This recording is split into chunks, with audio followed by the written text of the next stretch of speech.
It is said that um, at the time of death, a lot of pain one has to go through. So, how true is this? So, now this question is a little um, difficult also. How would one know at the time of death what happens? Um, and we cannot even see, but through the Shastras, we have an idea and we can understand that at the time of death, what is the pain that people always speak about. So the at the time of death, the person is leaving his body and he is attached to his family, the loved ones, and it's really painful for him to go leave them and go.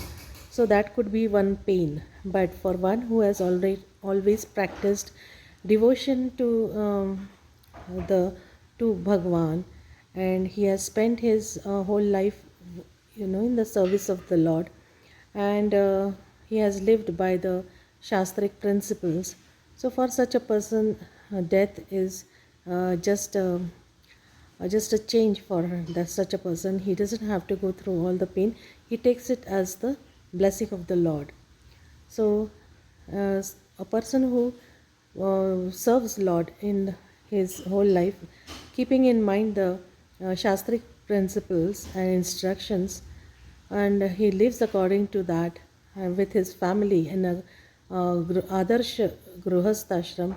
For him, he knows about the death. He has whole knowledge about the human life, why the human being comes into this world, his janma, his birth and death process, and what is this life all about. So he has studied from the scriptures like Bhagavatam and Bhagavad Gita. So for him, it is easy to understand that death is for certain someday, and one has to prepare for that moment of death his whole life. So it is not any shock or surprise for that person. For for such a person, he is ready to he is ready every moment that my Lord must be served. What if next moment may or may not come? So death is painful, but for people who are attached to the material possessions, the family members, and for those who serve Lord whole life and live by the Shastric principles of Srimad Bhagavatam and Bhagavad Gita, for such a person, death is also a service to the Lord. So he is prepared for the death.